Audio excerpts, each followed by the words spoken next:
Shalom. Selamat pagi Bapak Ibu. Ada sukacita pagi hari ini, amin. Yang bersukacita lambaikan tangan, haleluya.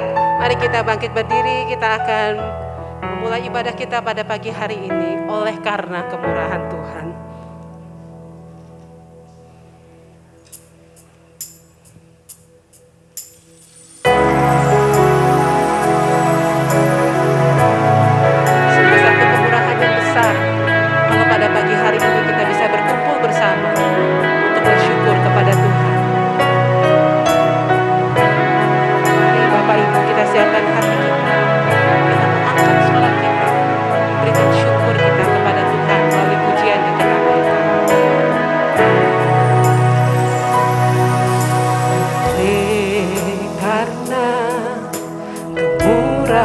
Tuhanku ada sampai hari ini,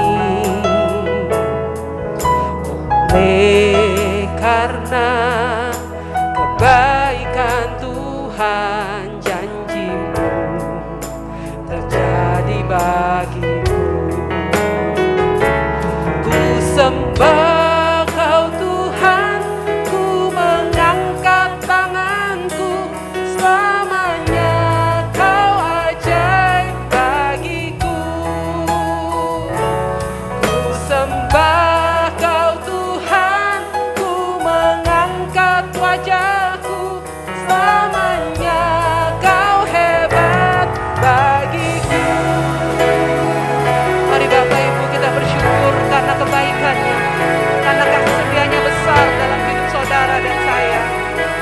karena kemurahan Tuhan. Dia Allah yang baik, Dia Allah yang tidak pernah berubah, dulu, sekarang, dan sampai selama-lamanya.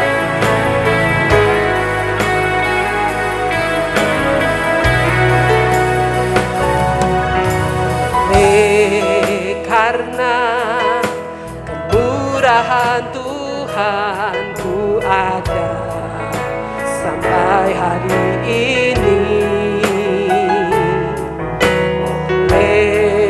Karena kebaikan Tuhan, janji-Mu terjadi bagiku.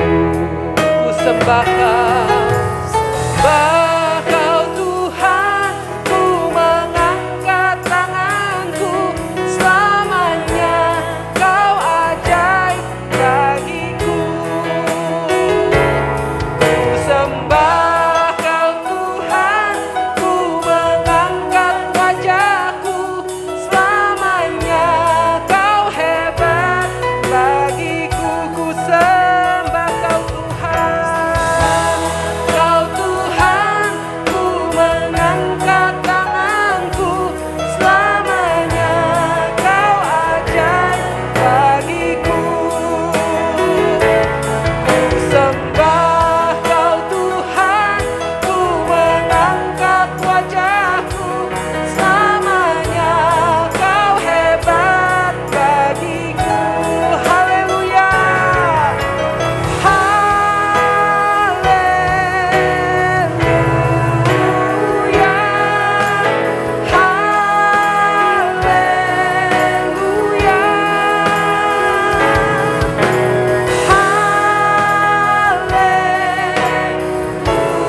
selama-lamanya Engkau Allah yang hebat dalam hidup kami. Terima kasih Tuhan, terima kasih buat kebaikan. Terima kasih Bapak. Saya mengundang Bapak Gembala untuk membuka dalam doa.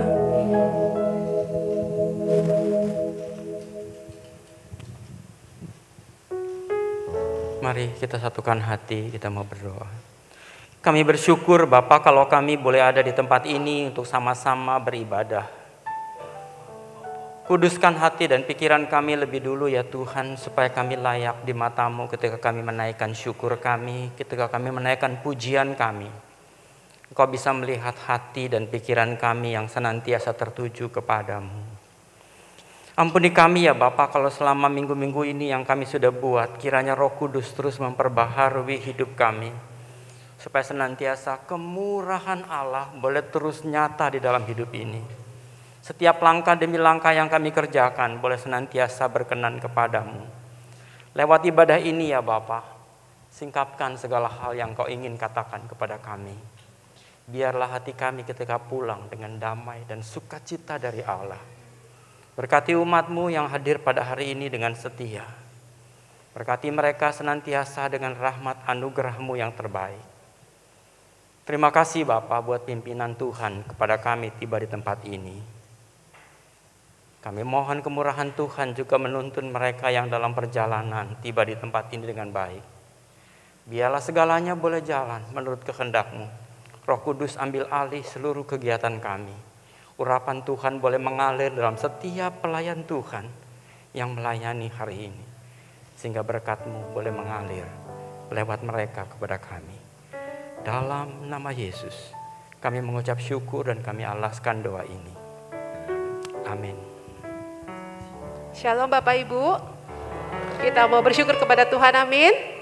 Ya, boleh tengok kiri kanannya. Katakan bahwa Allah itu baik, haleluya. Kita mau katakan masuk hadiratnya dengan hati bersyukur. Kita bersyukur ya bisa berjumpa bersama-sama, beribadah bersama-sama. Yuk kita memuji Tuhan dengan segenap hati kita.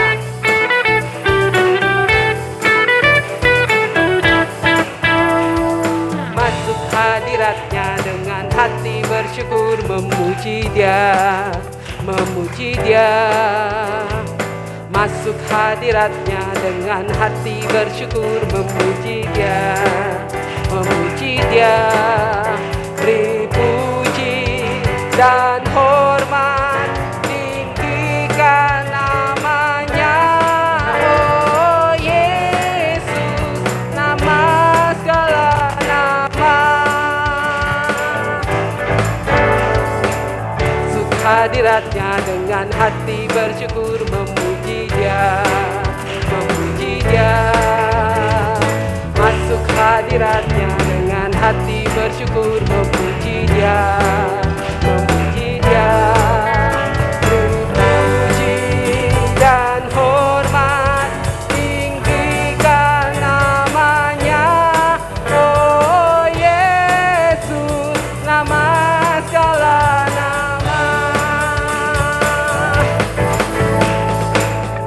Bapak Ibu, sekali lagi tengok kiri kanannya. Berikan senyum yang terbaik walaupun pakai masker ya. Kita mau bersyukur kepada Tuhan karena kebaikannya. Haleluya.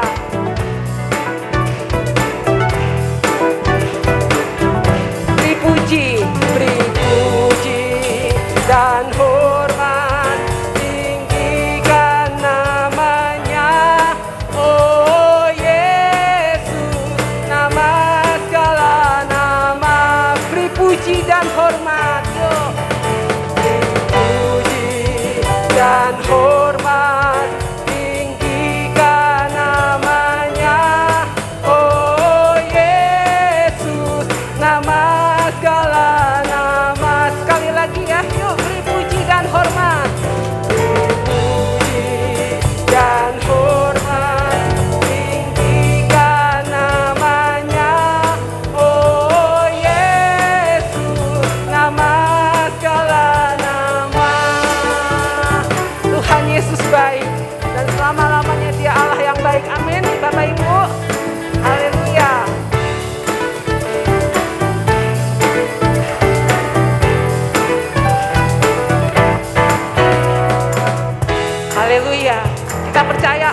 kita, janjinya ya dan amin. Amin. Janjinya lah kemenangan buat kita. Yang percaya katakan amin. Haleluya. Yuk kita puji Tuhan, katakan janjinya kemenangan. Janjinya lah kemenangan. Dia batu keselamatan, ku kalahkan musuh dan melompat tembok. Haleluya. Haleluya. Kalahkan musuh dan melompat tembok. Haleluya. Haleluya. Kalahkan musuh dan melompat tembok. Haleluya. Haleluya. Janjinya lah amin. Dia batu keselamatan, ku kalahkan musuh dan melompat tembok. Haleluya. Haleluya. Kalahkan musuh, tembok kesulitan kita, tembok segala penghalang obstacle kita, Tuhan yang memampukan. Haleluya. Haleluya. Haleluya. Janjinya lah amin. Dia batu keselamatan, ku kalahkan musuh dan melompat tembok. Haleluya. Haleluya. Amin Bapak Ibu. Amin. Haleluya.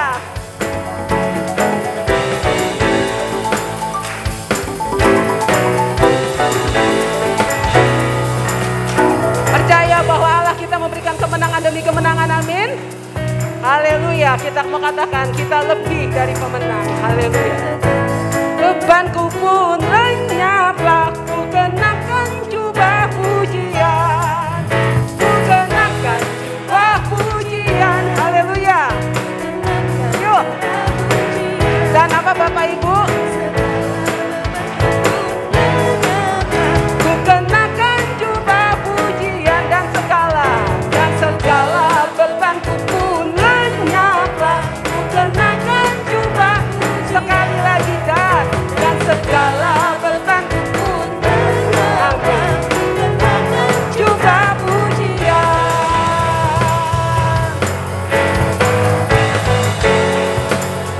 Amin ya. Haleluya.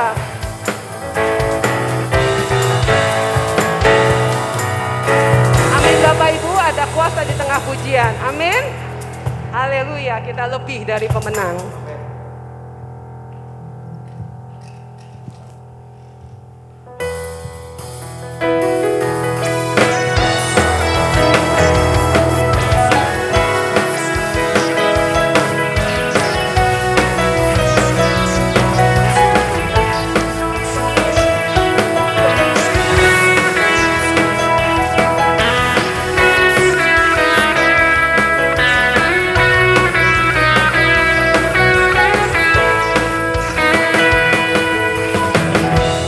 Dari pemenang dalam segala perkara, bisa dikalahkan oleh kuasa darahnya. Jika Allah di pihak kita, siapa dapat melawan? Kita lebih dari pemenang. Amin. Haleluya.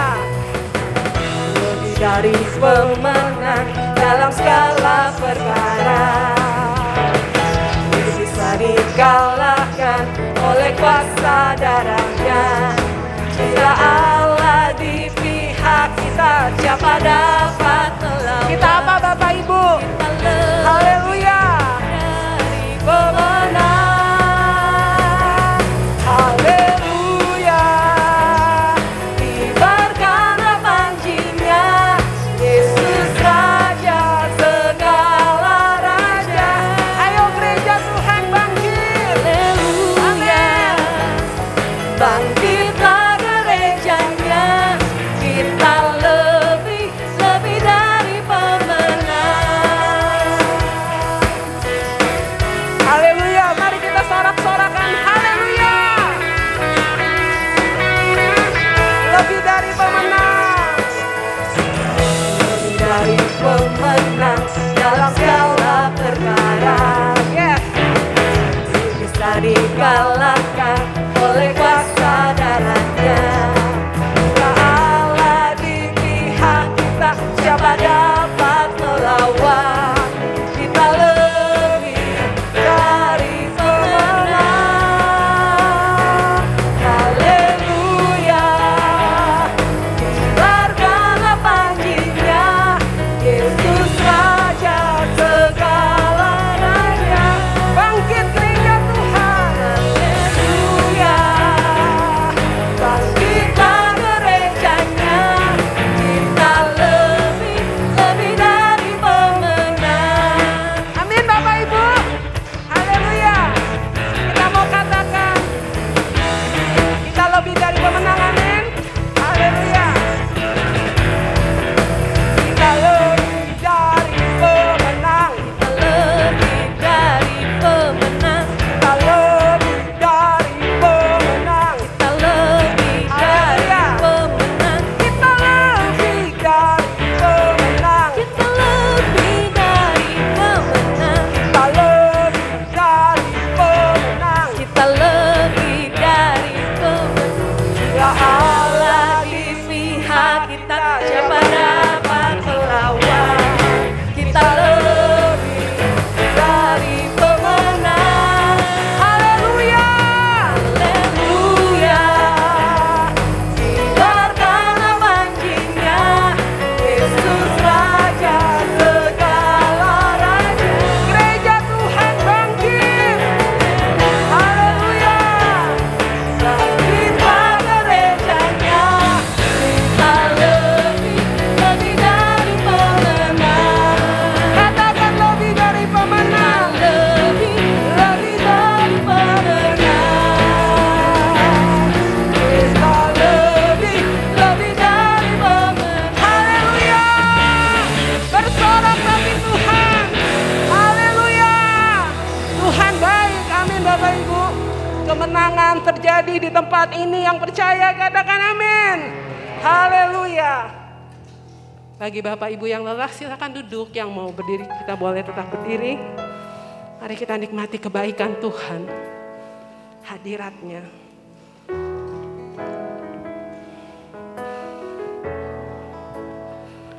Ku yakin kau hadir di sini. Ku rasa kuasa yang tak pernah. Ku yakin kau nyata di sini. Kemenangan terjadi di sini.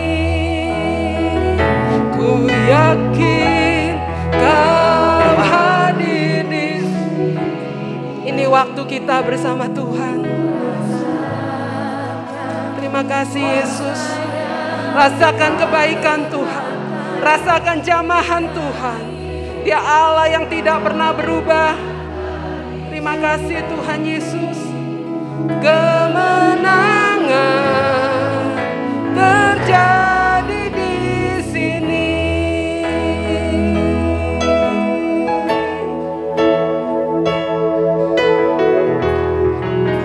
Di dalam hadiratnya ada kekuatan.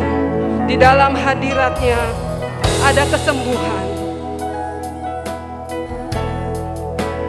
Dalam kudus hadirat-Mu hampiri.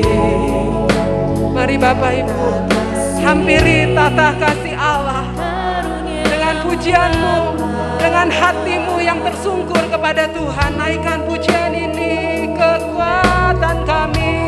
Kekuatanku Yes. hadirat-Mu, Yesusku Tuhan,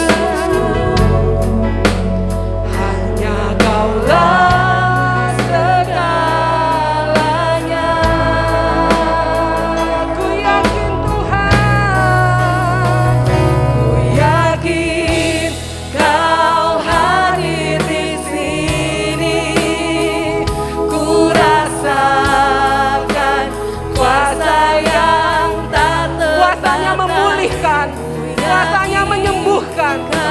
hanya mengubahkan. Haleluya. Kemenangan terjadi di sini. Ku yakin Tuhan. Di sini. Oh Yesus, terima kasih. Rasakan kuasa yang tak terbatas. Ku yakin Kau nyata di sini. Kemenangan terjadi di sini. Segenap jiwaku memuji-Mu. Segenap jiwaku memuji-Mu. Sungguh besar Kau Yesusku. Yes, terima kasih Tuhan. Segenap hatiku menyembah-Mu. Kau besar, Kau besar, Kau besar, Kau besar.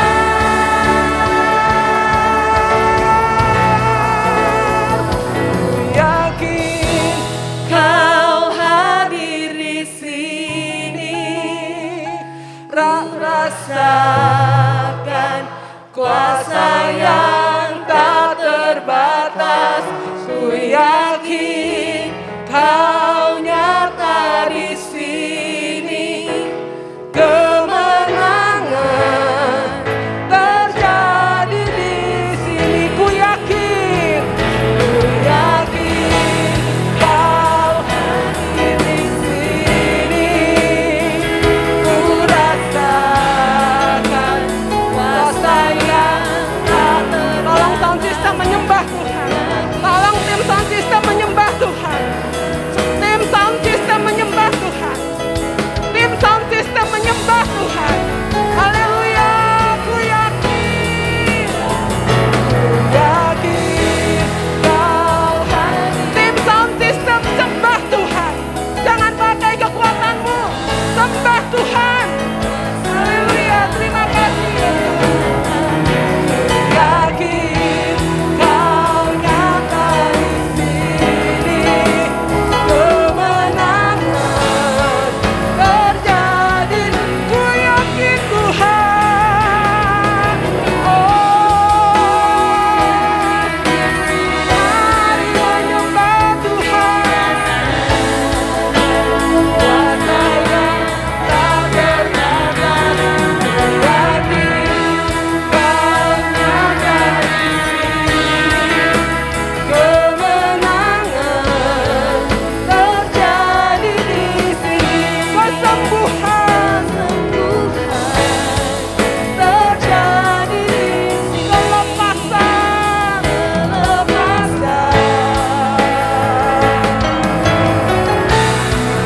Terjadi di sini.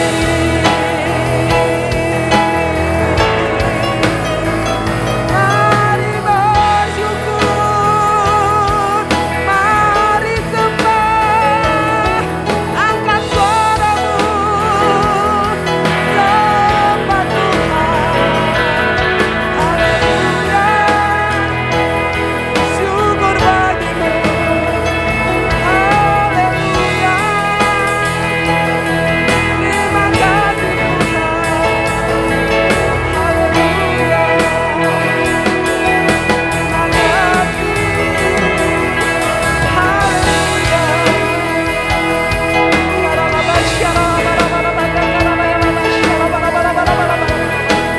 terima kasih. Yang haus minum, minum. Yang haus minum kasih Tuhan. Yang haus minum kasih Tuhan. Shia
Tuhan.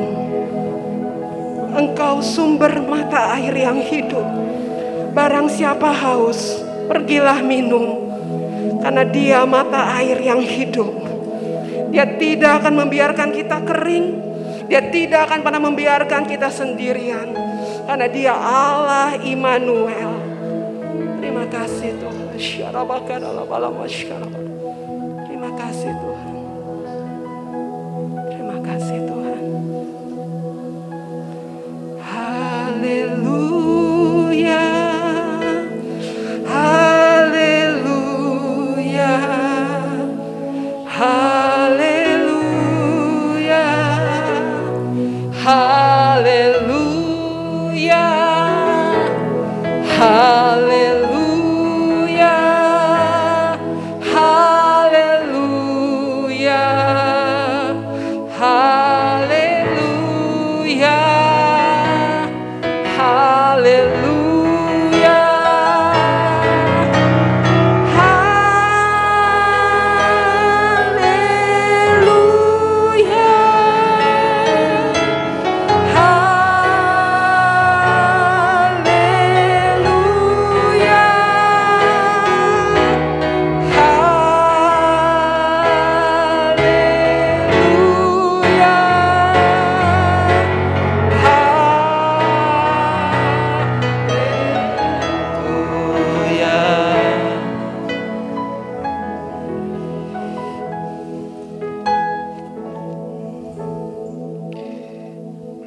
Tuhan Yesus, Allah yang kami sembah, Allah yang kami puji, Allah yang kami imani, Allah yang kami yakini dalam kehidupan kami. Hanya Engkau pegangan hidup kami.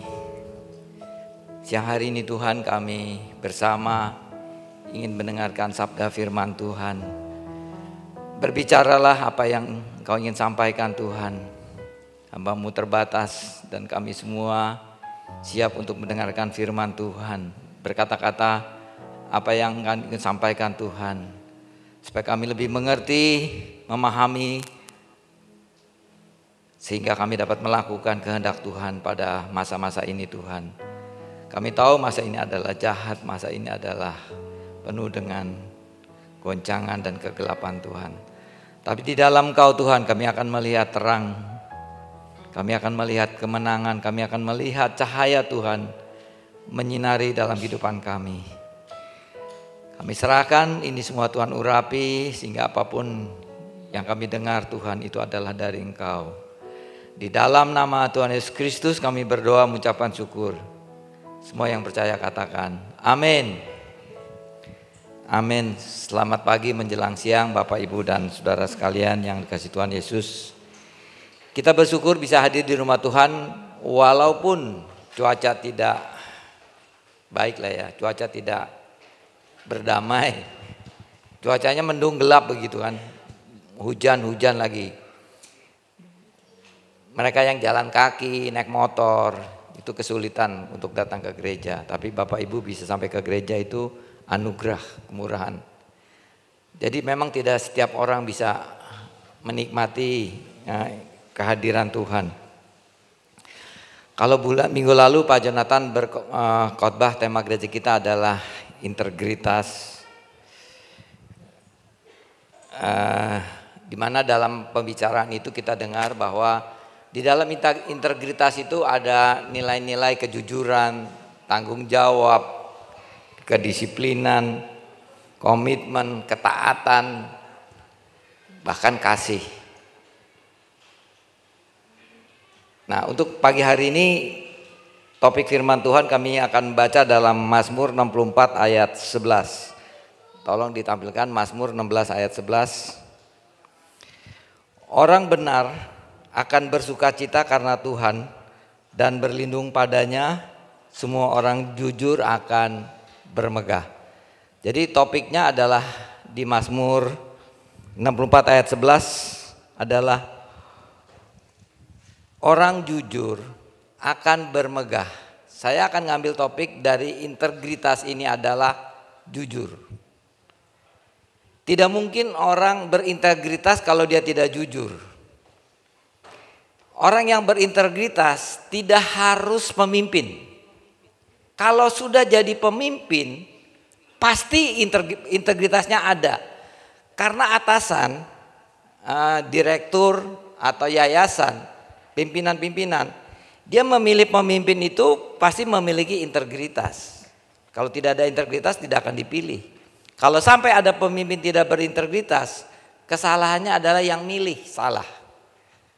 Kalau dia udah jadi pemimpin, apakah dia kepala gudang, apakah dia manajer, apakah dia apalagi jabatan tinggi ya direktur, pasti berintegritas.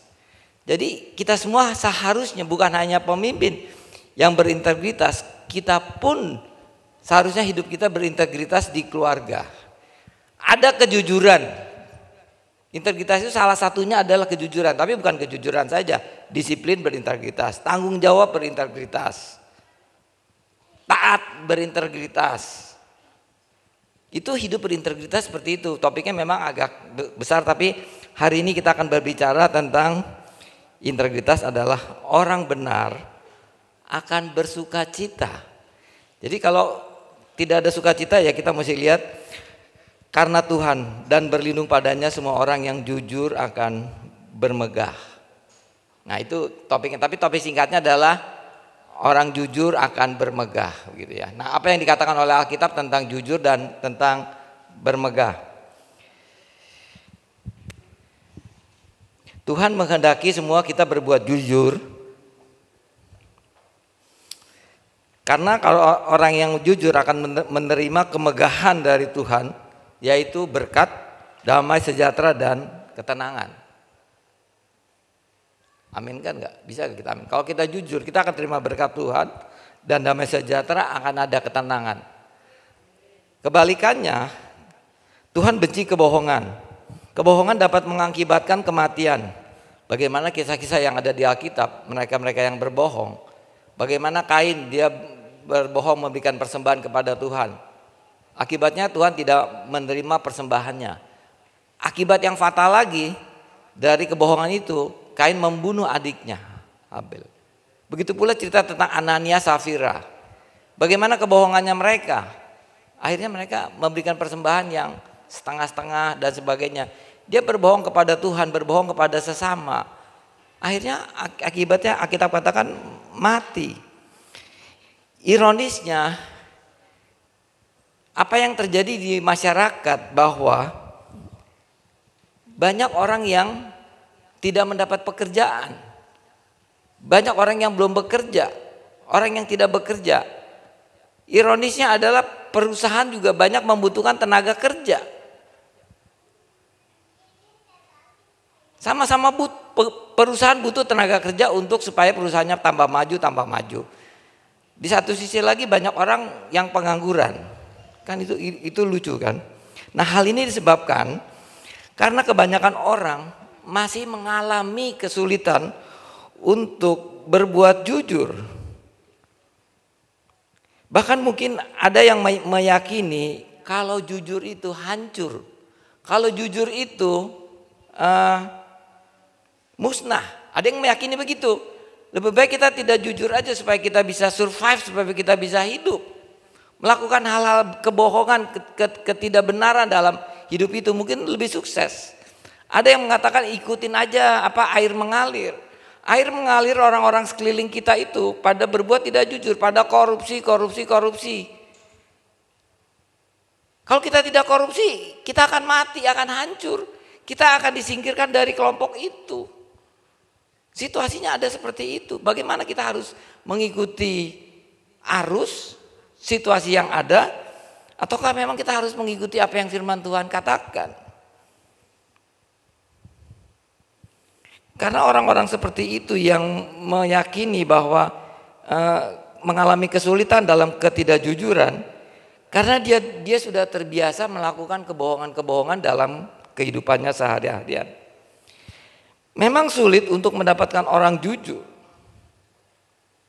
Perusahaan yang diutamakan itu adalah kejujuran, bukan ijazah.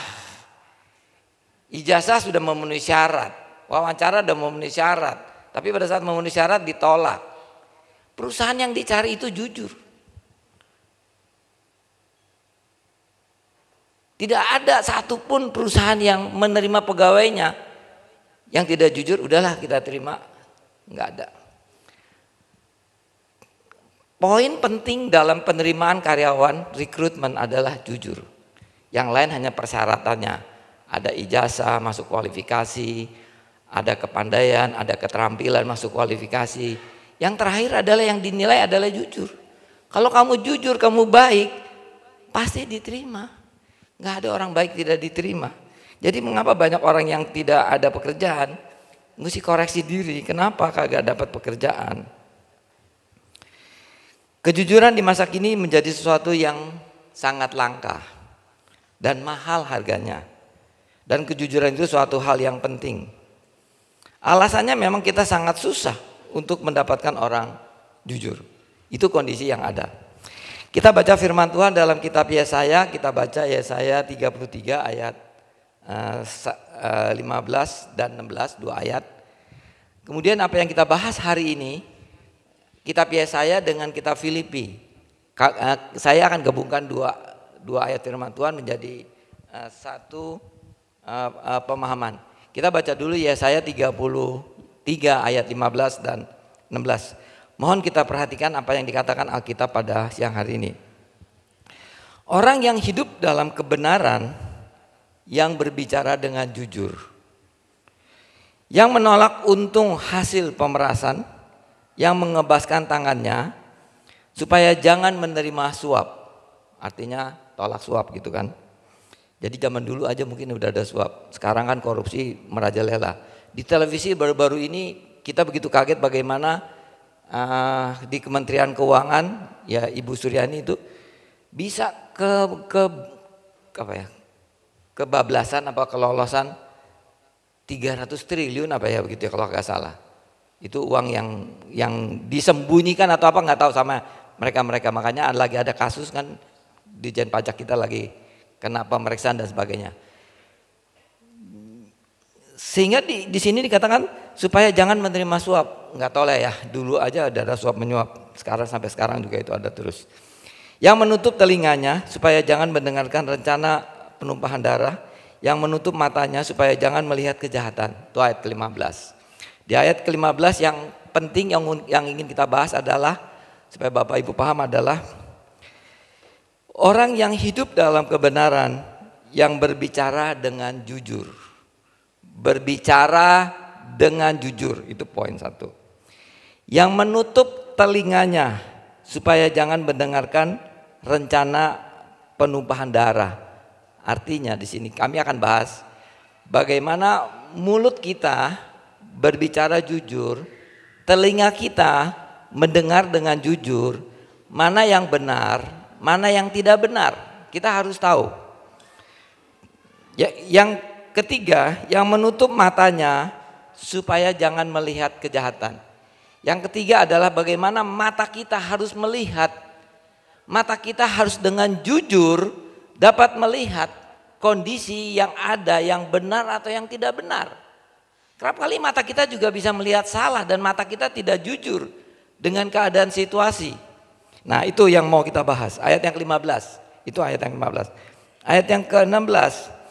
Dialah seperti orang yang tinggal aman di tempat tinggi, bentengnya ialah kubu di atas bukit batu, rotinya disediakan, air minumnya terjamin. Kita baca dalam kitab Filipi, saya mau gabungkan dua ayat ini dengan jadi satu pembahasan kita hari ini. Kitab Filipi 4 ayat 8 dan 9, tolong ditampilkan. Nah, oke, supaya jemaat dapat lihat.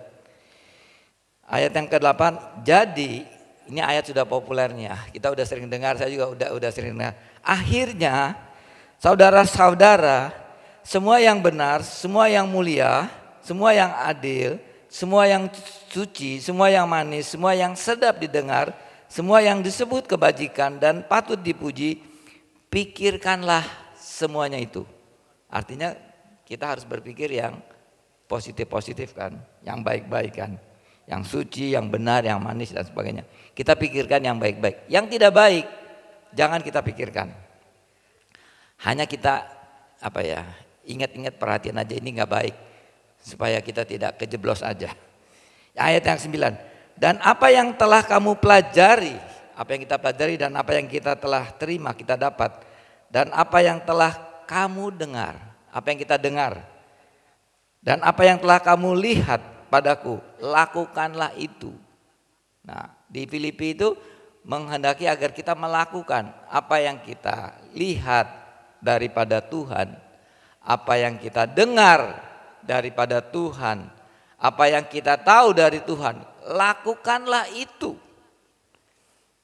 Maka Allah sumber damai sejahtera akan menyertai kamu sekalian. Nah, itu nats Alkitab yang kita baca hari ini.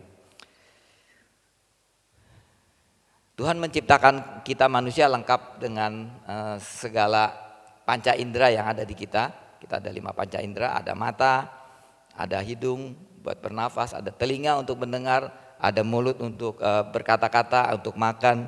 Semua Allah ciptakan, hidup kita adalah sempurna di dalam Tuhan. Bila kita hidup dalam kebenaran, maka kita akan terhindar dari kebohongan-kebohongan yang ada di sekeliling kita. Carilah kebenaran. Kebenaran itu hanya ada dalam Alkitab. Mungkin pikiran kita anggap itu benar, tapi pikiran kita masih suka belok gitu lah ya, bisa salah. Karena kita manusia sudah dipengaruhi oleh lingkungan, oleh faktor eksternal yang ada lingkungan, sehingga pikiran kita juga bisa salah. Tapi kebenaran hanya ada di Alkitab. Kalau Bapak mau mencari kebenaran di Alkitab, pikiran manusia bisa salah. Bila kita hidup dalam kebenaran, maka kita akan terhindar dari kebohongan-kebohongan. Tuhan menciptakan hidup kita sempurna. Alam ciptaan Tuhan itu begitu baik dan begitu indah. Kalau kita melihat cuaca hari ini udah berubah. Mestinya bulan-bulan Maret, April sudah mulai masuk panas kan. Sekarang masih hujan. Kondisi cuaca mengalami perubahan. Mungkin bukan hanya di Indonesia, di Eropa, di Amerika juga cuaca mengalami perubahan. Sehingga itu tidak menjadi kekal, tidak menjadi tetap cuaca yang ada. Apa yang harus kita lakukan pada akhir-akhir ini dalam kehidupan kita supaya kita memiliki apa yang Tuhan janjikan, hidup kita dalam kemegahan. Kemegahan mempunyai pengertian juga ada kesombongan. Kita bermegah-megah, kita punya harta banyak, kita bermegah-megah, itu duniawi. Tapi kemegahan yang Tuhan inginkan adalah kemegahan di dalam Tuhan, kemegahan di dalam Tuhan.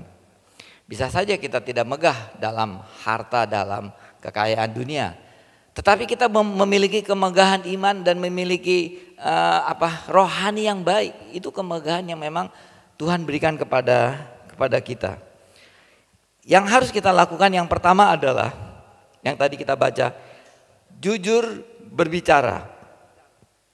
Saya percaya tidak ada orang yang suka dengan kebohongan.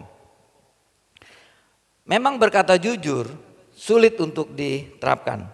Apalagi mereka yang dibesarkan dalam lingkungan hidup dalam kebohongan-kebohongan yang ada. Sulit kita melawan arus. Kalau sekeliling kita pada berbuat tidak baik, tidak jujur, pada kita lihat pada tidak benar. Kalau kita benar sendiri, jangan-jangan kita nanti dibilang orang aneh sendiri kan. Memang sulit. Kalau semua orang di lingkungan kita melakukan tidak jujur, maka kita menjadi orang yang aneh. Manfaat jujur dalam berbicara, kalau kita dapat mampu berkata jujur dalam berbicara, maka manfaatnya adalah satu, kita menjadi orang yang dipercaya. Baik di perusahaan atau di lingkungan atau di keluarga. Apa yang kita sampaikan apa adanya, yang kita lihat, yang kita dengar, yang kita tahu itu adanya. Kita sampaikan itu apa adanya. Manfaat yang kedua kalau kita berbicara jujur adalah hidup kita akan mendapat ketenangan. Kita tidak akan dituduh berbohong, kita tidak akan difitnah karena kita udah kata jujur. Kita akan tenang aja. Bisa saja dalam kenyataannya, dalam kehidupan kita sudah berbuat jujur apa yang kita katakan. Di belakang kita ada orang fitnah, tidak apa-apa. Itu juga suatu hal yang biasa. Jangan kita menjadi gelisah, gula-gulana. Berapa kali saya ngomong sama istri saya, dia sudah mengatakan seperti ini yang benar, tapi di fitnah dikatakan bilang berkata seperti yang lain. Saya bilang nggak apa-apa. Dia sampaikan itu, nanti akhirnya kebenaran juga akan terlihat siapa yang benar, mana yang tidak benar. Kita tidak perlu marah, kita tidak perlu emosi kepada orang itu yang memfitnah kita. Kalau kita sudah jujur, tidak usah apa-apa. Misalkan saja kita dituduh kamu korupsi, kamu mencuri, tapi kita tidak korupsi, kita tidak mencuri, kita kagak usah marah. Ngapain marah? Kagak perlu begitu. Pada waktu saya kerja di kantor, di rumah sakit, saya juga difitnah. Saya bilang Pak Stefanus itu punya apoteknya banyak. Saya punya apotek katanya lebih dari 10. Padahal pada waktu itu satu pun saya tidak punya apotek. Saya diam saja, saya tidak marah sama teman-teman saya. Sebetulnya mereka tahu hanya berita-berita sampingan saja. Itu bukan apotek saya. Ada banyak apotek-apotek yang teman saya. Ada sales-sales obat agak sedikit kurang ajar. Dia menjual nama saya. Dia bilang ini apoteknya Pak Stefanus. Ini apoteknya Pak Stefanus. Padahal bukan apotek saya. Itu ketidakjujuran dalam berbicara. Sehingga orang-orang di rumah sakit menyatakan saya punya apotek. Saya bilang syukur saya punya apotek. Itu betul apotek. Kamu mau apotek itu? Saya bikin surat kuasa, saya kasih buat kamu. Kalau kamu mau. Orang bukan apotek saya. Orang teman-teman saya yang ngakui ini punya Stefan untuk apa? Mereka untuk supaya dapat potongan, dapat diskon. Ini punyanya Pak Stefanus, lu kamu kasih diskon. Kalau enggak nanti obat kamu di rumah sakit kagak jalan. Seperti itulah cara-cara sales obat yang mereka lakukan. Maksud saya menceritakan di sini kalau ada fitnah, tidak usah kita gelisah. Jadi kita tenang, hidup kita tidak ada masalah apapun yang ada dalam kehidupan kita. Bila kita jujur, itu keuntungannya, hidup kita akan tenang dan kita dapat dipercaya. Jika ya, katakan ya, jika tidak, katakan tidak. Di luar itu adalah si jahat. Alkitab katakan gitu. Sehingga kita mesti menyampaikan sesuatu memang yang benar. Saya contohkan waktu saya bekerja udah 1 tahun di rumah sakit awal saya bekerja. Saya dipanggil oleh direktur. Ini cerita beneran. Stefanus datang ke kantor, oke ya dokter apa? Kamu udah setahun di sini. Apa yang kamu lihat di kerjaan? Ya baik-baik saja. Apakah ada obat hilang di gudang? Saya bilang, setahu saya sih tidak ada obat hilang. Bagaimana kamu tahu obat itu tidak hilang? Kan artinya dia ngecek kejujuran saya. Si direktur dia tahu saya jujur apa enggak. Jangan kamu asal ngomong doang. Bilang tidak hilang, tidak hilang. Padahal kenyataannya ada hilang. Bagaimana kamu tahu obat itu tidak hilang? Ya saya bilang saya ngecek, saya pakai Pareto. Saya lihat di Pareto yang kelompok A tidak ada yang hilang dokter. Kalau kelompok A tidak hilang, B juga, D, C tidak hilang. Oh ya, ya benar. Kalau kita sudah jujur apa adanya, maka kita dipercaya. Jadi dari itu saya dites di tahun pertama, saya dipercaya di kantor. Karena bukan hanya kita ngomong sembarangan saja, tapi ada ya kita katakan ya, tidak kita katakan tidak. Kalau hilang tidak ya tidak. Nah seperti itu. Sekali kita berbohong, maka akan diikuti oleh kebohongan kedua, kebohongan ketiga, kebohongan keempat. Jangan kita pikir bohong nih udah nih selesai. Enggak. Contoh, ada orang pakai dasi. Wah, dasinya bagus. Ya, contohnya saya lepas Stefanus. Dasinya bagus, kuning sama variasi ini cocok banget kan? Cocok ya? Cocok banget dasinya. Pak Stefanus beli di mana, Pak? Dasinya kayaknya bagus, dasinya saya mau beli yang mirip-mirip itu. Padahal dasi ini saya dikasih oleh mahasiswa saya. Saya kalau membimbing skripsi itu kalau mereka lulus, mereka ya kasih kadang-kadang dasi, dompet, pulpen, mahasiswa begitu. Ya nggak tahu nyogok apa kagak nyogok, tapi saya kagak mau kalau belum Kalau udah lulus sudah dikasih begitu, tanya Pak Jonathan. Semua dosen umumnya dikasih setelah lulus, itu dikasih hadiah lah, ban pinggang. Makanya di ban pinggang saya ada 10 dompet dan dasi segala dikasih. Bahkan bisa dikasih sepatu, baju, dikasih sama mereka. Mahasiswa nih ya, kita ngomong. Ini saya dikasih oleh mahasiswa. Tapi tanya, bagus ya dasinya? Saya bohong. Saya beli di pasar baru. Karena mungkin saya malu kan, mungkin ya. Saya malu dikasih sama mahasiswa. Saya beli di pasar baru. Pasti saya kan bohong sekali, padahal saya dikasih bilangnya beli di pasar baru. Belinya di mana Pak Stefanus? Pasar barunya di toko mana gitu kan? Toko mana? Waduh, saya mesti bohong lagi kedua kan? Oh saya beli di pasar baru, ngarang-ngarang lagi. Udahlah di toko-toko yang ada sebelah toko sepatu. Bohong kedua kan? Kebohongan satu, diikutin kebohongan kedua. Terus yang ketiga, Pak harganya berapa Pak? Mahal gak Pak? Wah orang saya dikasih kan gak tahu harganya. Ya bohong lagi, 300 ribu lah, 200 ribu lah, bohong. Jadi kebohongan pertama diikuti kebohongan kedua, diikuti kebohongan ketiga, pasti bohong itu. Jadi jangan bohong lah, akan ketangkep. Apalagi pekerjaan, kita ngebohongin nih. Barang hilang kita bilang tidak hilang, kita coret-coret lah, kita sembunyikan, kita dikejar terus, kena pasti, ketangkep. Makanya karyawan yang tidak jujur, kerap kali bisa tertangkap oleh bosnya, ketidakjujurannya.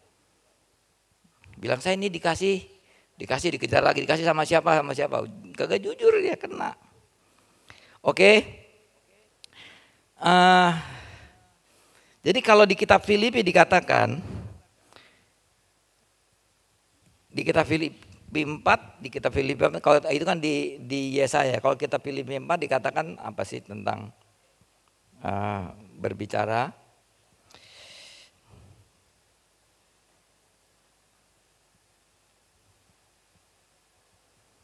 Di kitab Filipi 4, menutup telinga jangan mendengarkan suara fitnah atau adu domba. Jadi kita mesti menutup telinga kita supaya kita tidak ada kena fitnah, berbicara yang lain daripada yang lain. Kalau ada teman-teman kita nih gosip hal-hal yang tidak benar, kita harus tutup telinga kita supaya tidak ada perkataan-perkataan yang tidak benar dan kejujuran. Yang kedua, satu jujur dalam berbicara. Yang kedua jujur dalam mendengar. Jujur dalam mendengar.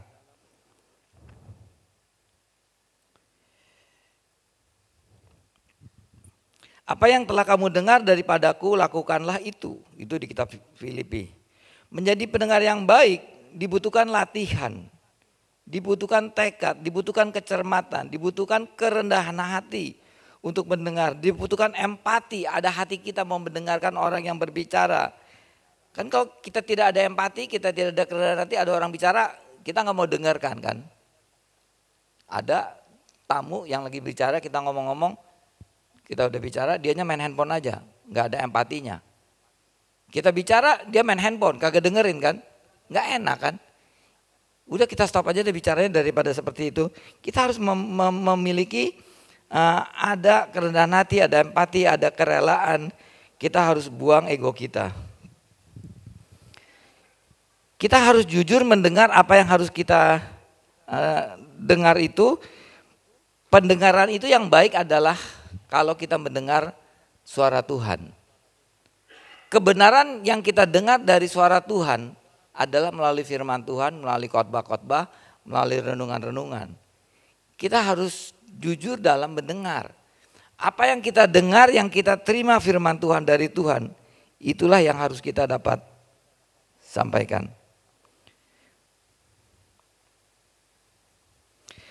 Maka itu adalah untuk mendengar yang baik, kita mendengarkan Tuhan berbicara melalui firman Tuhan. Kita tidak perlu cari mendengar dari tempat lain. Cari sana, cari pendengaran sini, cari nasihat sana. Tidak perlu mendengar, cari-cari mendengar dari firman Tuhan. Mempererat hubungan sesama, membangun rasa hormat untuk lebih terhormat, untuk orang yang istimewa, agar terhindar dari kesalahpahaman sehingga tidak terjadi konflik, salah paham. menjadi pendengar yang baik, mengutamakan keakraban, keterbukaan, dan kepedulian satu yang dengan yang lainnya. Nah, jujur untuk mendengar adalah kita harus mendengar apa yang benar dan apa yang tidak benar. Kebenaran yang ada hanyalah dari firman Tuhan. Kalau kita mau mendengar suara-suara dari teman-teman, dari orang-orang sekeliling kita, kita harus bisa berpikir dengan jernih apakah itu baik apa tidak baik. Sehingga kita tidak membuat fitnah di antara sesama teman-teman kita. Untuk itu firman Tuhan hari ini supaya kita menjadi pendengar yang baik. Jujur dalam mendengar. Jangan mengatakan yang bukan yang bukan sesuai dengan apa yang dikatakan oleh si penyampaikan kata sehingga tidak fitnah. Kerap kali sering terjadi fitnah karena kita mendengarnya ceritanya bla bla bla bla bla A ya. Kita ceritakan bla bla bla bla B. Jadi kita mendengarnya tidak jujur. Nah, yang ketiga adalah masih di ayat yang kalau di Filipi ayat yang ke-9. Yang ketiga adalah supaya jangan melihat kejahatan. Artinya kalau di kitab Yesaya kita menutup mata kita jangan melihat kejahatan, tapi firman Tuhan menghendaki untuk kita jujur untuk melihat. Jujur untuk melihat apa yang kita lihat. Yang kita lihat adalah bagaimana Tuhan menciptakan dunia ini indah. Kalau kita lihat binatang-binatang tentang burung-burung itu warna bulunya itu bagus sekali kan. Merah, hijau, kuning. Saya dikirimin YouTube sama teman itu aneka macam burung itu warnanya indah sekali. Terus kalau kita lihat pemandangan-pemandangan di TV kemarin saya lihat ada bagaimana air terjun, bagaimana pegunungan-pegunungan, danau-danau, laut di wilayah-wilayah yang jernih begitu sampai ke bawah terlihat. Tuhan ciptakan begitu indahnya danau, pegunungan, alam semesta begitu indahnya. Kita melihat kemegahan, keindahan ciptaan Tuhan. Luar biasa indahnya. Kita manusia nggak bisa buat itu. Begitu pula batu-batu permata kalau Bapak Ibu lihat kayak cincin ya, ada yang cincin berwarna merah, berwarna biru, berwarna kuning itu batu ciptaan Tuhan bisa berwarna merah, bisa berwarna biru, bisa berwarna kuning. Padahal batu kan warnanya hitam, kayak gini di jalan gitu kan hitam jelek. Tapi Tuhan ciptakan bagus banget ya batu kok bisa merah. Makanya pakai batu cincin, wah ini biru bagus ya ciptaan Tuhan. Kita melihat apa keindahan yang Tuhan berikan yang ucapan syukur. Nah, bagaimana di dalam Kisah di Bilangan 13, kisah bagaimana Musa mengutus 12 pengintai yang itu kan dari 12 suku-suku untuk mengintai untuk memasuk ke tanah Kanaan. Apa yang terjadi? Ada kesimpulan dari kisah itu 2 kelompok. Satu kelompok 10 orang pengintai yang diutus Musa, mereka mengatakan bahwa daerah Kanaan itu jangan dimasuki. Karena di Kanaan itu orangnya tinggi besar, orangnya pemakan, bukan pemakan manusia, bukan yang kanibal. Orangnya besar-besar,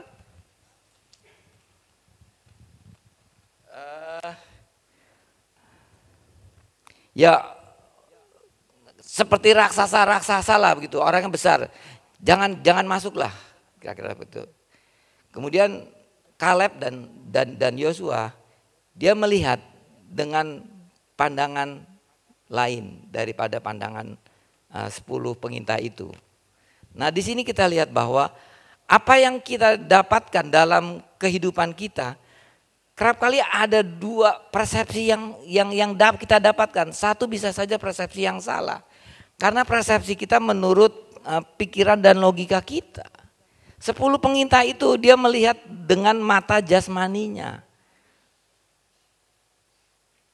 Dia lihat tinggi besar seperti raksasa. Mereka jahatlah seperti itu, jangan masuk, nanti kita akan dimakan, kita akan diterkam, kita akan dianiaya seperti itu. Bilang sama Musa, 10 orang, yang 2 orang Kaleb dan Yosua, dia katakan tidak apa-apa.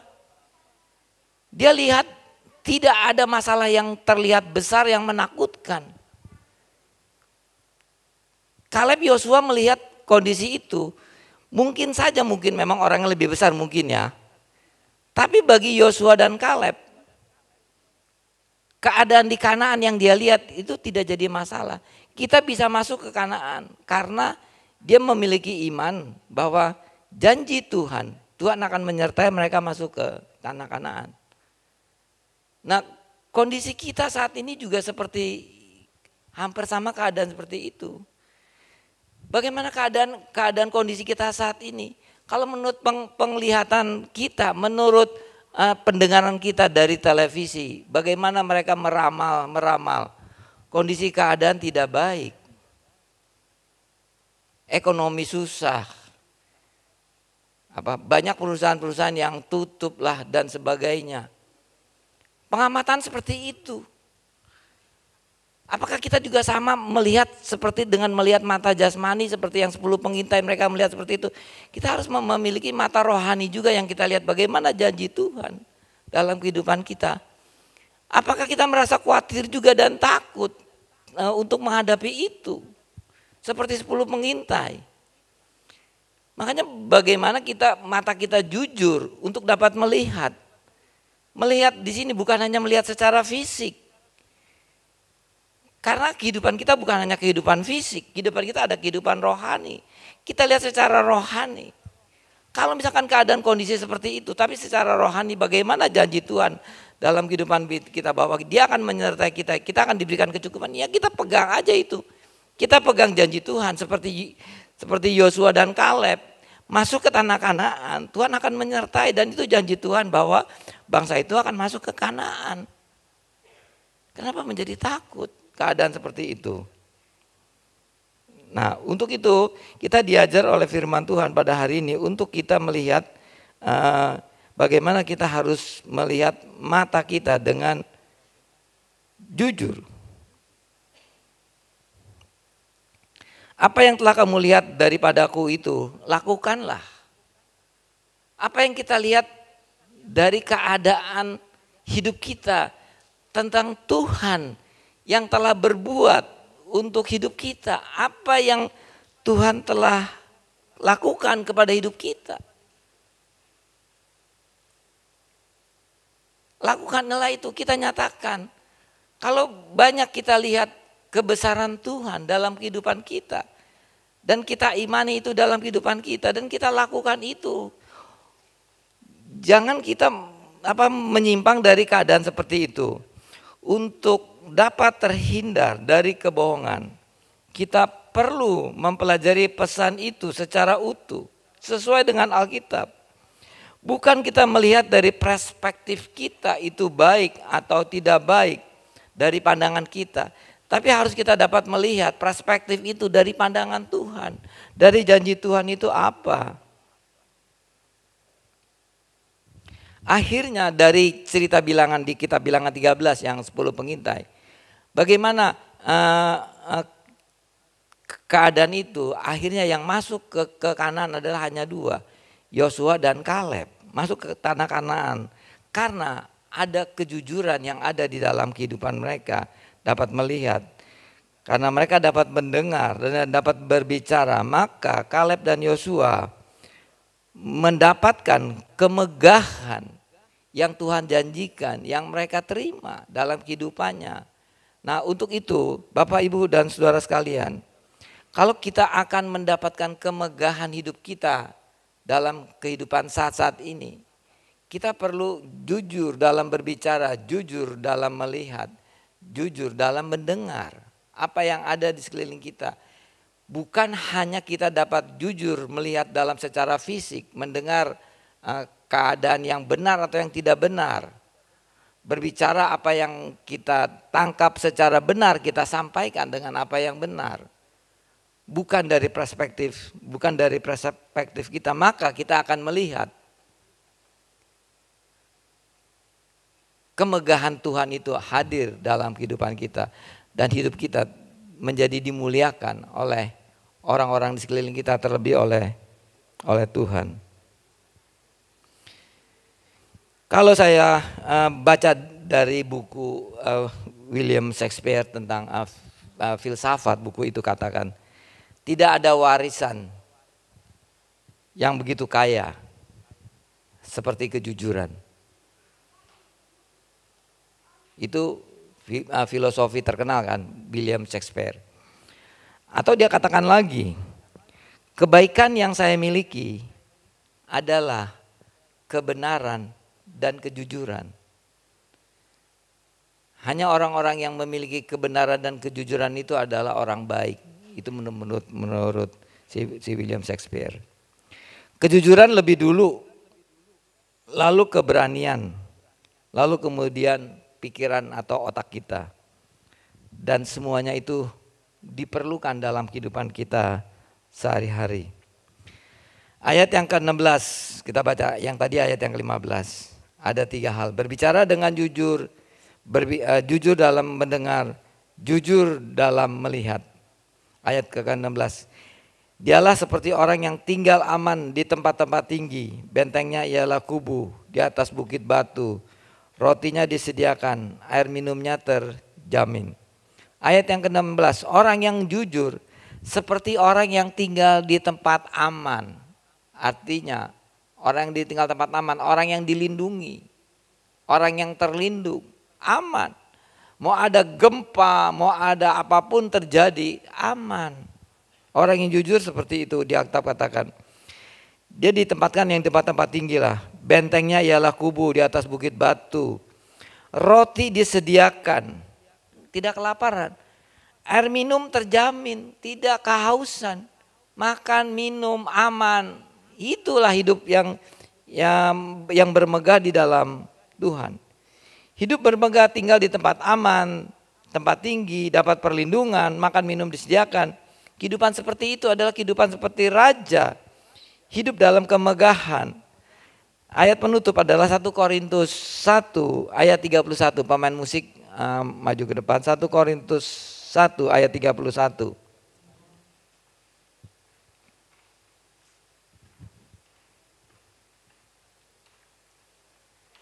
Udah.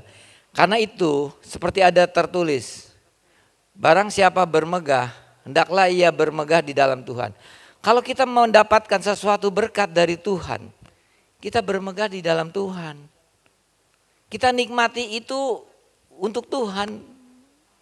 Sehingga harta apapun yang ada kita miliki, semuanya itu bukan milik kita. Kalau kita ada, sebetulnya hanya titipan saja. Anak titipan juga, Tuhan titipkan kepada kita untuk kita pelihara. Kita harus bermegah itu karena Tuhan yang memberikan kepada kita. Bukan kita membanggakan ini anak saya, tidak boleh diambil, tidak boleh diapakan, nggak apa-apa. Kemudian itu anaknya Tuhan, nggak perlu khawatir dan bingung tentang kepemilikan kita. Semuanya itu kita dapat bermegah karena bermegah di dalam Tuhan. Apakah kita mampu untuk melakukan jujur dalam hidup sehari-hari? Ini yang menjadi pertanyaan. Karena kalau kita jujur, tadi ada yang berkata kita akan musnah, kita akan mati. Lebih baik kita bohong-bohong aja. Bohong sedikit nggak apa-apalah, bohong sedikit.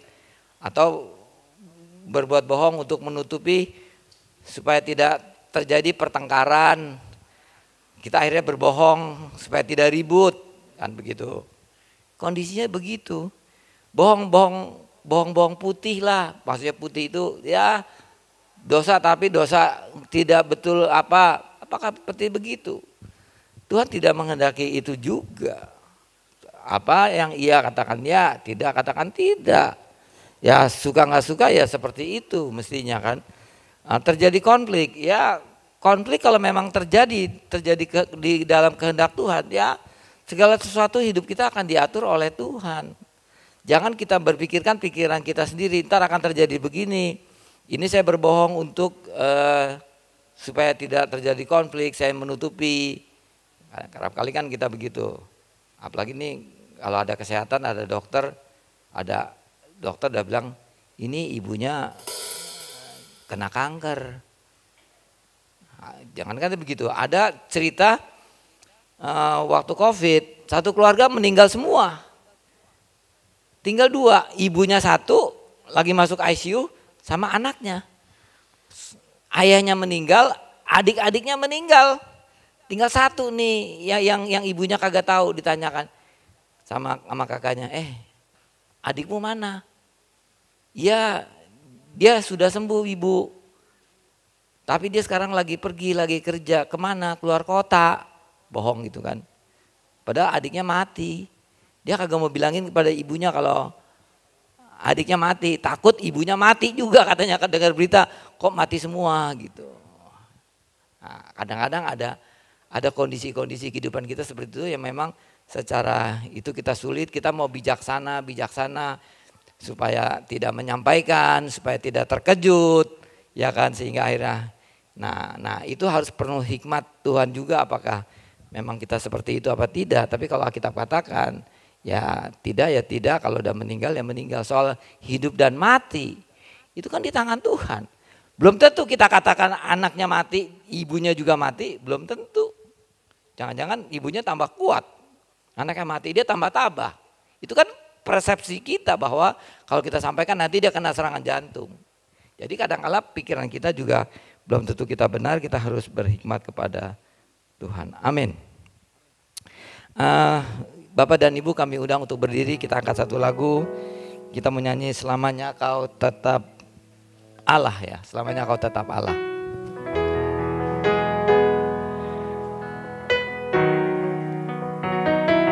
Pak Jonathan kami undang untuk naik ke depan dan berdoa.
Kami bersyukur Bapa kalau kami boleh diberi kesempatan untuk mendengar firman-Mu. Sungguh begitu baik, begitu agung, begitu mulia firman-Mu ya Tuhan. Ajar kami untuk tetap mendengar apa yang Kau katakan lewat firman-Mu. Karena kami tahu Tuhan lewat itulah kami boleh terus hidup di bentuk Tuhan. Terima kasih Bapa buat firman Tuhan yang kami dengar hari ini. Roh Kudus yang ada di dalam kami boleh mengajar kami dengan baik. Sehingga apa yang kami dengar betul-betul dapat kami cerna dan kami terima, bahkan kami kembangkan lewat hidup ini. Dan sungguh-sungguh karya yang kami buat boleh menyenangkan Engkau ya Tuhan. Terima kasih Bapa, kami menyerahkan semua dalam tangan-Mu. Berkati Pak Stefanus yang sudah melayani firman Tuhan, keluarga dan anak-anaknya Tuhan berkati. Begitu pula dengan cucu-cucunya. Begitu pula dengan kami para pelayan-pelayan Tuhan yang sudah ikut terlibat di dalam pelayanan hari ini. Tuhan berkati keluarga, anak-anak dan cucu-cucu mereka sekalian. Supaya senantiasa kami boleh terus belajar untuk dapat tetap melayani Tuhan di dalam hidup ini. Di dalam ibadah, di dalam pekerjaan kami, di dalam tugas-tugas kami sekalipun. Terima kasih Bapa, kami menyerahkan umat Tuhan yang mendengar dan melakukan firman-Mu juga. Berkati segalanya dengan baik. Terima kasih Bapa, segala puji dan hormat kami kembalikan kepada Engkau. Tuhan yang memberikan kepada kami. Tuhan pula yang memelihara dalam hidup ini. Dalam nama Yesus kami sudah berdoa. Amin. Amin. Silakan duduk. Saya mau berikan sedikit perkataan poin yang sangat bagus yang saya terima hari ini. Kita cuman berkata firman Tuhan lewat Pak Stefanus hari ini mengingatkan kita tentang integritas tapi dalam pengertian jujur. Nah di dalam poin ini ada 3 hal yang perlu kita ingat. Mulut, telinga, mata. Ada 3 poin ini yang mesti kita ingat. Mulut kita ini jangan berbicara jahat, jangan berbicara bohong, jangan berbicara yang tidak layak dan tidak pantas. Itu inti yang kita mesti garis bawahi. Yang kedua, telinga. Jangan dengar-dengar, kalau saya terjemahkan, jangan dengar gosip, rencana-rancangan jahat lah itu yang dikatakan. Hasutan-hasutan untuk berbuat jahat. Tapi biarlah kita rendah hati di dalam mendengar, empati di dalam mendengar, karena itu merupakan suara Tuhan. Pak Stefanus tadi menekankan itu suara Tuhan. Saya mau tambahkan sedikit, suara Tuhan tidak hanya seperti mendengar, yaitu hanya rendah hati, empati, tapi lebih penting suara Tuhan itu bicara kepada kita. Saya diberkati lewat setiap hari saya berikan yang namanya renungan harian. Saya sungguh-sungguh diberkati. Dulu saya nggak pernah mengerti perkataan Ayub. Karena kita selesai bicara tentang Ayub. Hari ini tadi selesai kitab Ayub. Dia bilang, aku tidak pernah bisa memahami Allah. Dulu aku cuma kenal lewat orang. Tapi hari ini kata dia, waktu terakhir, aku bisa melihat Allah. Sehingga aku betul-betul kuat. Itu Ayub. Saya dulu bertanya-tanya dengan cara apa Ayub kok bisa melihat Allah. Tapi dari rangkuman dari pasal 1, 2, 3, 4, 5, 6 sampai 42. Saya baru mengerti pernyataan Ayub seperti itu. Karena di akhir kitab Ayub kalau kita baca dengan seksama, teman-temannya selalu memberitahukan dia tentang hal kesalahan. Kamu dosa lah, kamu bikin salah lah, kamu tidak benar lah. Makanya kamu menderita. Orang berpikir kita menderita, anak-anak Tuhan menderita karena dosa. Ayub tidak pernah berdosa. Dia bilang, aku gak pernah dosa.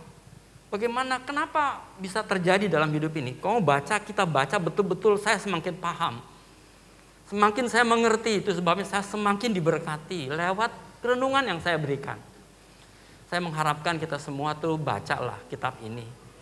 Kalau satu pasal saya kasih, bacalah pasal itu, baru baca lagi renungan yang tambahan yang saya buat. Itu rangkuman. Terus kemudian Ayub tetap menolak 3 temannya pertama ngomong itu. Sampai pasal 33. Saya sampai apalah ya pasal-pasalnya karena membaca lagi. Mulai 34, satu sahabatnya lagi yang namanya Elihu. Itu yang paling muda. Tapi justru makin berhikmat.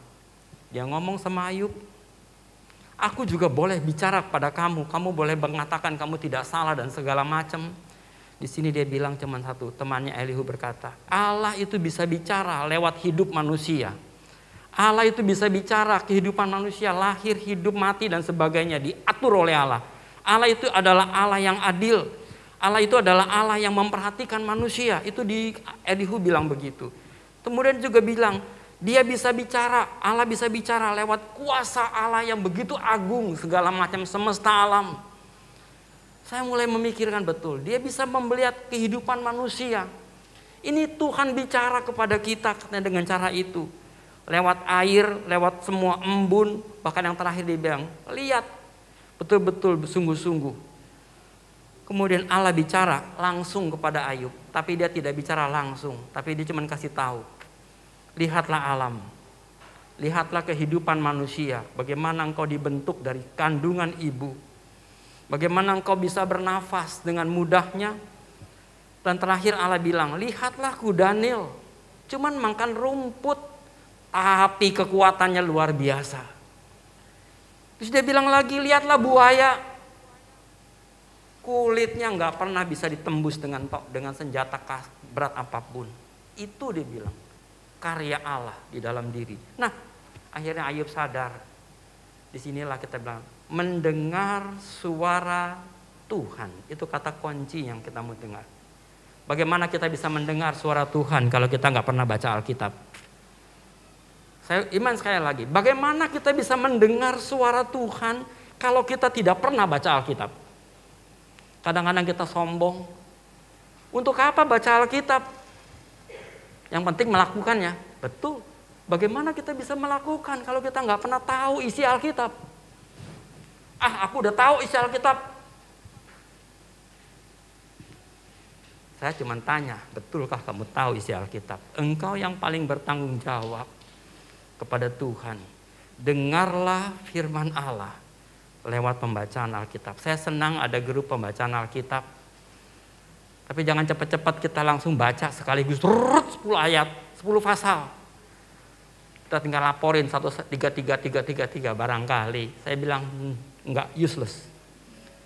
Enggak guna. Kalau 3 pasal baca 3 pasal. 1 pasal baca 1 pasal.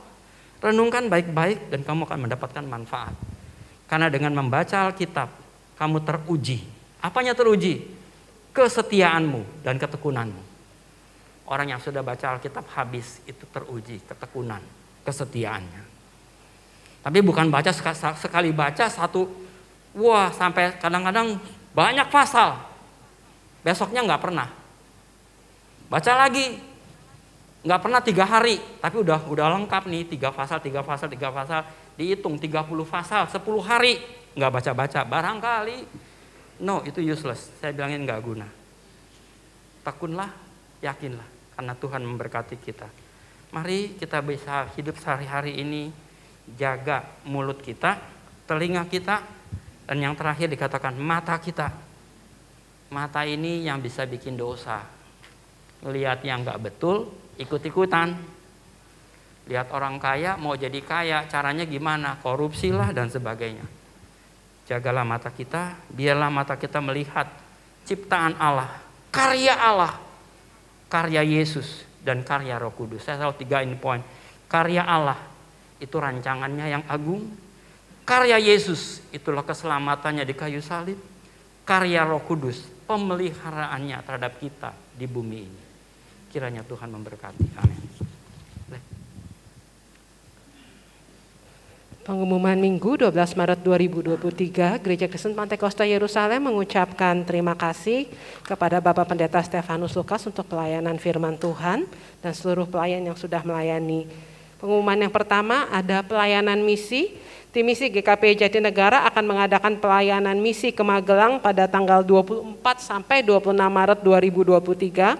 Mohon dukungan doa untuk pelayanan misi ini dari jemaat sekalian. Kemudian yang kedua, mari menabur untuk meningkatkan kualitas pelayanan sound system musik dan multimedia di GKPY. Saat ini sudah terkumpul dana sebesar 22.500.000 dan masih kurang 57.895.000 untuk sound system. Bapak Ibu dapat memasukkannya ke dalam amplop persembahan dengan mencantumkan keterangan sound system. Demikian pengumuman yang disampaikan. Kita akan memberikan yang terbaik. Saya mengundang dengan hormat Bapak Pendeta Daniel Iskandar untuk berdoa untuk persembahan. Dan petugas pelayan saya persilahkan.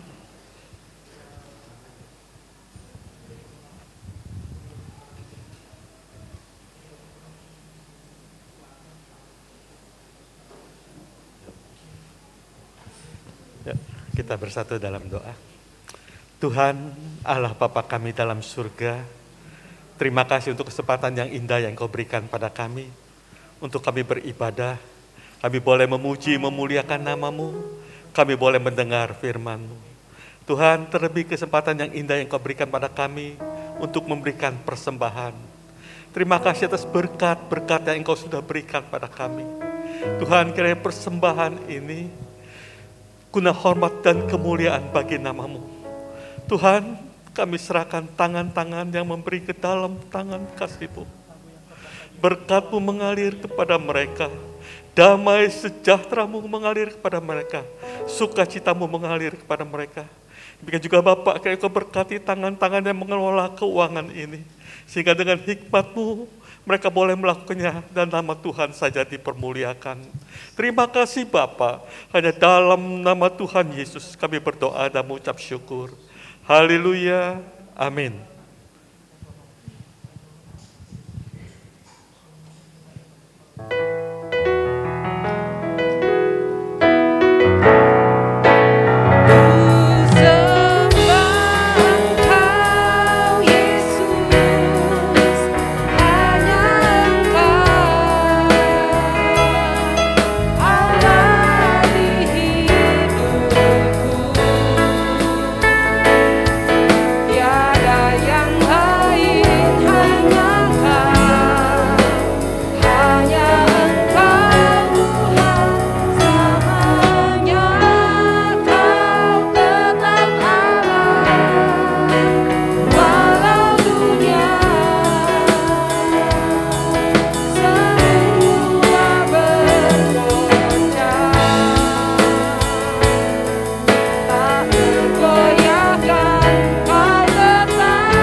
Bapak Ibu, saya undang untuk bangkit berdiri.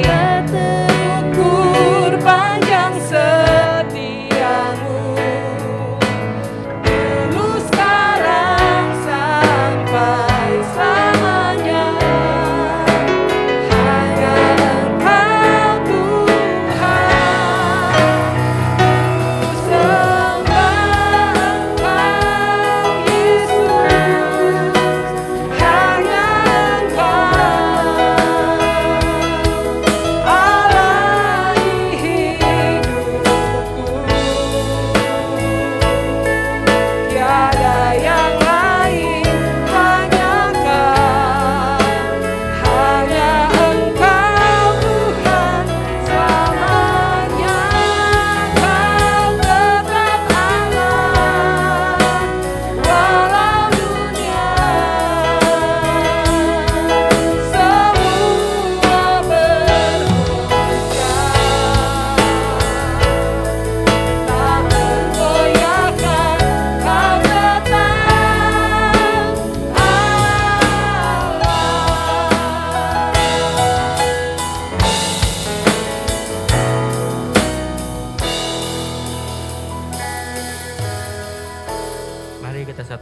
kita mau berdoa. Kami bersyukur Bapak kalau kami boleh diberi kesempatan untuk dapat beribadah pada hari ini. Apa yang sudah kami buat, apa yang sudah kami kerjakan kiranya berkenan kepadamu. Ampuni kami ya Bapa bila kami salah di dalam berkata, bertindak tidak sesuai dengan rancangan Tuhan untuk hidup ini. Bapa berkati setiap kami yang sudah bertindak sesuai dengan rencanamu. Engkau begitu baik dan sangat baik dalam hidup ini. Bapa, kami mohon kemurahan-Mu Tuhan, memberkati seluruh kehidupan anak-anak Tuhan yang hadir di dalam kebaktian hari ini.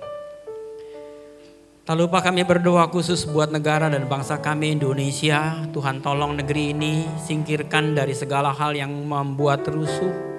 Tapi satu hal, hikmat-Mu boleh turun ke atas negeri dan bangsa kami lewat Pak Jokowi, para menteri dan aparatur pemerintahan, badan legislatif dan yudikatif yang ada dan saat ini berada, sedang bertindak dan bekerja. Pakai mereka untuk dapat menegakkan keadilan dan kebenaran di negeri ini, sehingga dunia boleh melihat Engkau hadir di tengah-tengah negeri dan bangsa kami. Kirim roh pertobatan atas bangsa dan negara ini ya Tuhan, supaya kemuliaan Allah ditinggikan. Semua bangsa akan melihat di sana ada Kristus. Terima kasih Bapa, Engkau memberkati setiap anak-anak Tuhan yang sudah ikut ibadah hari ini. Sebelum mereka tinggalkan tempat ini, kami mohon berkat-Mu ya Tuhan. Memberkati setiap kami semua yang hadir. Kita angkat tangan sama-sama, turunlah kiranya berkat Allah. Damai sejahtera dan sukacita dari Bapa turun kepada kita lewat anaknya yang tunggal. Dan penyertaan Roh Kudus menyertai kita semua. Karena itu pergilah pulang, terimalah damai dan sukacita ini. Jadilah terang, jadilah berkat. Mulai dari keluargamu, tetangga, lingkungan tempat di mana kau ada, di pekerjaanmu, dimanapun kau ada, nama Tuhan dimuliakan. Di dalam nama Yesus kami sudah berdoa.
Janjinya lah kemenangan.